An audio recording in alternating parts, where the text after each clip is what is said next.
The Rebel Alliance's struggle against the Galactic Empire is one of the most compelling narratives in the Star Wars saga. It's a tale of defiance against tyranny, of a small band of freedom fighters challenging the overwhelming might of a galaxy-spanning regime. At first glance, the odds seem impossibly stacked against the rebels. The Empire, under Emperor Palpatine's rule, wielded unparalleled military power, technological superiority, and a pervasive surveillance state. However, the question of whether the rebels realistically had a chance against such an adversary requires an analysis of various factors: the structural weaknesses of the Empire, the strategic advantages of the rebels, and the unique socio-political dynamics of the galaxy. The Galactic Empire's power rested heavily on fear, propaganda, and sheer military might. Its fleet, spearheaded by the massive Star Destroyers and the terror-inducing Death Stars, was designed to project dominance across the galaxy.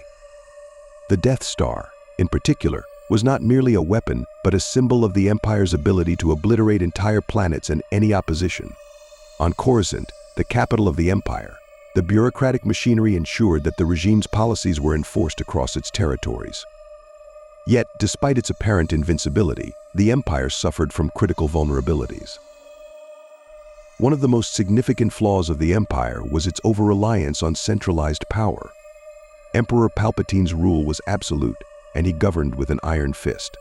This centralization created a system where the fate of the Empire was heavily tied to the survival of its leader. Palpatine's death in the Battle of Endor catalyzed the Empire's collapse. His governance style also led to the suppression of dissenting voices within the Imperial hierarchy, discouraging innovation and strategic flexibility. Military officers, fearful of failure, often adhered rigidly to orders, limiting their ability to adapt to the Rebel Alliance's unconventional tactics. Additionally, the Empire's vast size was both a strength and a weakness. Controlling an entire galaxy meant that its resources were virtually limitless, but it also meant that maintaining control over such a large territory was a logistical nightmare. The Empire faced constant uprisings, unrest, and resistance in various star systems. While the Death Star was meant to quell dissent through fear, its destruction of Alderaan galvanized opposition instead of suppressing it. Many star systems, previously indifferent to the Empire's tyranny, began to sympathize with the rebel cause after witnessing the annihilation of a peaceful planet. The rebels capitalized on these weaknesses through their decentralized structure.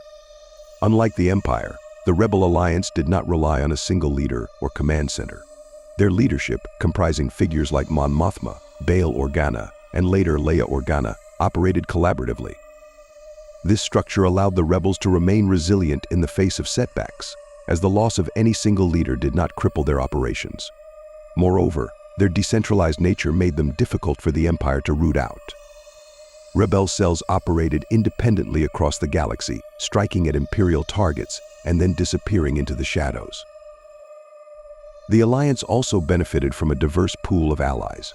Various alien species and oppressed groups saw the rebels as a beacon of hope. The Wookiees, Mon Calamari, and others provided critical support, whether through manpower, resources, or technology. The Mon Calamari, for instance, contributed their advanced starships to the rebel fleet, providing a much-needed boost in firepower. This diversity of support highlighted another of the Empire's critical failings: its systemic discrimination against non-human species. The Empire's xenophobic policies alienated vast portions of the galaxy's population, pushing them toward the rebel cause. Tactically, the rebels excelled in asymmetrical warfare. They knew they could not match the Empire in open battle, so they relied on hit-and-run tactics, sabotage, and guerrilla warfare. They exploited their intimate knowledge of local systems and hyperspace routes to evade the Empire's pursuit. These tactics, while not enough to deliver a decisive victory on their own, allowed the rebels to persist, harassing the Empire and undermining its authority over time. This persistence played a crucial role in maintaining the morale of both the Alliance and the galaxy's oppressed populations. Moreover, the Rebel Alliance possessed a critical intangible asset: hope. The promise of a galaxy free from tyranny resonated deeply with those suffering under Imperial rule. This ideological aspect gave the rebels a psychological edge. Soldiers and civilians alike were willing to risk their lives for a cause they believed in. In contrast, many within the Imperial ranks served out of fear or for personal gain, which often led to wavering loyalty. The rebellion's inspirational message and the personal sacrifices of its leaders and heroes, such as Luke Skywalker, Han Solo, and Leia Organa, reinforced their commitment to the cause. One cannot overlook the role of the Force in the conflict. The Rebel Alliance had a unique advantage in its connection to the Jedi legacy. While the Jedi Order had been all but exterminated by the Empire, the emergence of Luke Skywalker reignited the hope that the Jedi could rise again. The Force, as an omnipresent and mystical energy, played a pivotal role in key battles. Luke's destruction of the first Death Star during the Battle of Yavin, aided by the guidance of the Force, was a turning point in the war. Similarly, his confrontation with Darth Vader and Emperor Palpatine at Endor ultimately led to the Emperor's demise and the Empire's fragmentation. The destruction of both Death Stars further illustrates the Empire's critical vulnerabilities. Despite the vast resources poured into these superweapons, they were ultimately undone by relatively small Rebel strikes. The first Death Star was destroyed due to a critical design flaw, an exhaust port that allowed a single proton torpedo to trigger a catastrophic explosion. This flaw was not just a result of technical oversight, but also a manifestation of the Empire's hubris.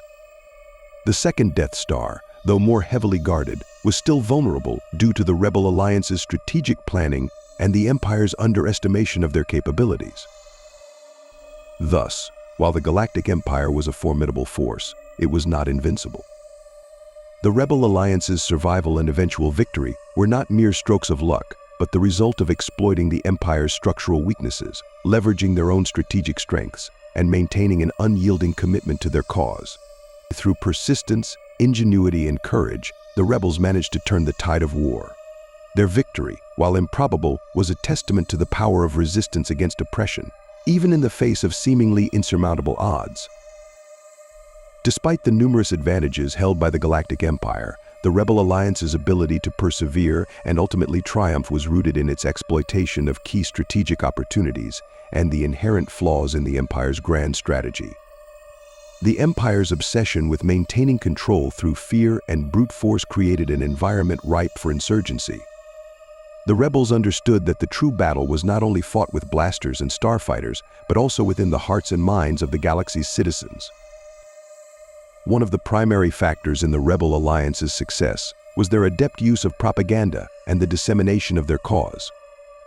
The Empire controlled the Holonite, the galaxy's primary communication network, but the rebels found ways to bypass Imperial censorship, spreading their message of resistance and hope. Acts of defiance, such as the destruction of the Death Star at Yavin, were carefully framed as victories not just for the Alliance but for freedom itself. These symbolic victories resonated throughout the galaxy, inspiring countless individuals to either join the cause or offer covert support. The psychological impact of these victories on the Empire cannot be overstated. While the Empire's leadership projected confidence, the destruction of the Death Star, a project that had consumed enormous resources and was believed to be indestructible, shook their foundation. This loss not only dealt a severe blow to the Empire's military capabilities, but also damaged its image of invincibility. For the first time, the galaxy saw that the Empire could be defeated, and this realization was a turning point in rallying more support for the rebellion. Another critical aspect of the Rebel Alliance's strategy was their reliance on intelligence and espionage. Figures such as Cassian Andor, who operated within the shadows, played a pivotal role in gathering crucial information that allowed the Alliance to outmaneuver the Empire. The theft of the Death Star plans, which eventually led to its destruction, was a masterstroke of intelligence work. The rebels' ability to infiltrate Imperial installations and gather data was a testament to their resourcefulness and determination. The support of key worlds and systems also played a crucial role in the rebellion's chances. Planets like Mon Cala provided not only material support, but also naval assets that bolstered the Alliance's fleet. This collaboration was critical in transforming the rebels from a scattered resistance into a formidable military force capable of challenging the Empire in large-scale engagements.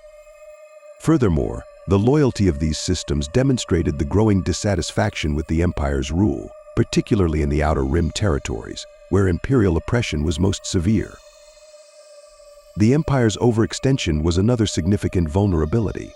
While it commanded an enormous fleet and had control over countless star systems, its ability to maintain a strong presence in every corner of the galaxy was limited.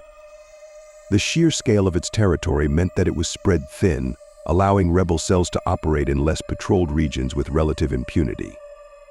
This lack of comprehensive control created opportunities for the rebels to establish bases, such as the one on Hoth, and to coordinate their efforts without immediate threat of discovery. Moreover, the Rebel Alliance's ability to adapt and learn from their setbacks was crucial. The Battle of Hoth, for example, was a devastating loss for the rebels, forcing them to abandon their base and scatter. However, rather than allowing this defeat to demoralize them, the Alliance used it as an opportunity to regroup and refine their strategies. They became more mobile, relying on smaller, more flexible units that could strike quickly and evade retaliation. This adaptability was key to their survival and eventual success. In contrast, the Empire was often slow to adapt. Its military doctrine emphasized overwhelming force and direct confrontation, which, while effective in conventional warfare, was less suited to counterinsurgency operations. The Empire's failure to effectively counter the rebels' guerrilla tactics allowed the Alliance to exploit weaknesses and maintain their campaign of resistance. Additionally, the Empire's reliance on superweapons like the Death Star highlighted a strategic miscalculation. While these weapons were intended to serve as ultimate deterrents, their high cost and vulnerability to targeted strikes meant that their loss was catastrophic. Leadership also played a decisive role in the conflict. While the Emperor and Darth Vader were formidable figures, their leadership style bred fear and obedience rather than genuine loyalty. In contrast, the Rebel Alliance's leadership was characterized by its ability to inspire and unify diverse factions. Leaders like Mon Mothma, Leia Organa, and Admiral Akbar were respected not only for their strategic acumen, but also for their dedication to the cause. Their ability to foster unity among the disparate groups within the Alliance was a significant factor in its cohesion and resilience. The role of key individuals cannot be overlooked. Luke Skywalker, Han Solo, and Leia Organa were not only symbolic leaders, but also active participants in pivotal moments of the conflict. Luke's journey as a Jedi was particularly significant, as it reintroduced the mystical element of the Force into the galaxy's struggle. His confrontation with Darth Vader and the redemption of his father were instrumental in weakening the Empire's leadership at a critical juncture. These personal arcs, while seemingly isolated, had profound implications for the broader conflict. The final blow to the Empire came during the Battle of Endor. The Rebel Alliance, in coordination with local forces such as the Ewoks, executed a daring plan to destroy the second Death Star. This battle showcased the culmination of the Rebels' strategic evolution, a well-coordinated assault combining space combat, ground warfare, and sabotage. The death of Emperor Palpatine and the destruction of the second Death Star shattered the Empire's central command structure, leading to its rapid fragmentation. The Battle of Endor was not just a military victory, but a profound turning point in the galactic struggle. With the deaths of Emperor Palpatine and Darth Vader, the two figures who embodied the Empire's authority and strength, the centralized power structure that held the regime together collapsed. The sudden vacuum of leadership exposed the Empire's internal fragility. Regional governors, warlords, and military commanders, who once operated under the direct control of the Emperor, began to pursue their own agendas, fracturing the Empire into competing factions. This fragmentation was a critical moment for the Rebel Alliance. The Empire's vast resources and military might were still formidable, but without cohesive leadership and strategy, its capacity to suppress the growing tide of rebellion was significantly weakened. The Alliance quickly capitalized on this disarray, transitioning from a guerrilla insurgency to a more organized military force under the banner of the New Republic. This shift in focus marked the beginning of a concerted effort to reclaim key systems and establish legitimate governance across the galaxy. One of the New Republic's earliest priorities was securing Coruscant, the symbolic and administrative heart of the galaxy. The fall of Coruscant was not achieved through brute force, but through strategic political maneuvering and the leveraging of widespread discontent among its populace. The Empire's oppressive policies, particularly on core worlds, had created a simmering resentment that the rebels were able to tap into. When the time came, widespread civilian uprisings within the city planet, combined with coordinated strikes by New Republic forces, led to the eventual liberation of Coruscant. While the military victories were essential, The New Republic's real challenge lay in maintaining the fragile alliances and fostering unity across a galaxy that had been fractured by decades of Imperial rule. Unlike the Empire, which relied on fear and coercion, the New Republic sought to build a coalition based on mutual respect and shared values. This approach was not without its difficulties, as various systems had different priorities, cultural norms, and historical grievances. However, the inclusivity of the New Republic's leadership, which welcomed representatives from all walks of life, played a crucial role in solidifying its legitimacy. Despite the fall of the Central Imperial Command, remnants of the Empire continued to pose a threat. These remnants, often referred to as Imperial holdouts, varied in size and strength. Some were little more than isolated garrisons, while others, led by ambitious warlords, controlled entire sectors. These holdouts refused to acknowledge the authority of the New Republic and engaged in prolonged resistance. Notable figures, such as Grand Admiral Thrawn, exemplified the tactical genius and resilience of the remaining Imperial forces, posing significant challenges to the New Republic's efforts to secure lasting peace. The survival of these Imperial remnants underscores a fundamental truth about the galactic conflict. While the Rebel Alliance succeeded in dismantling the Empire's centralized power, the ideological and systemic remnants of Imperial rule could not be eradicated overnight. The galaxy's transition from tyranny to democracy was a complex and ongoing process, marked by both progress and setbacks. This transition highlights the long-term impact of the Rebel Alliance's struggle and the enduring legacy of their victory. It is also important to note that the Rebel Alliance's success was not merely a matter of military strategy or political acumen. It was deeply rooted in the moral and philosophical ideals that underpinned their cause. The Alliance's leaders and fighters believed in the fundamental right of all beings to live in freedom and dignity. This belief was a stark contrast to the Empire's doctrine of authoritarian control and suppression. By staying true to these principles, even in the face of overwhelming odds, the rebels inspired not only their own ranks but also the countless citizens of the galaxy who yearned for liberation. In conclusion, the Rebel Alliance's chance of success against the Galactic Empire was far from guaranteed, but it was never entirely unrealistic. The Empire's internal weaknesses, its reliance on fear, and its systemic failures provided the rebels with critical opportunities. The Alliance's resilience, adaptability, and ability to inspire hope allowed them to capitalize on these opportunities. Their eventual victory was not a fluke or the result of mere luck, but a testament to their strategic ingenuity and unwavering commitment to the cause of freedom. The galactic conflict serves as a powerful narrative of resistance against tyranny, demonstrating that even the mightiest of regimes can fall when faced with determined opposition and the unyielding power of hope.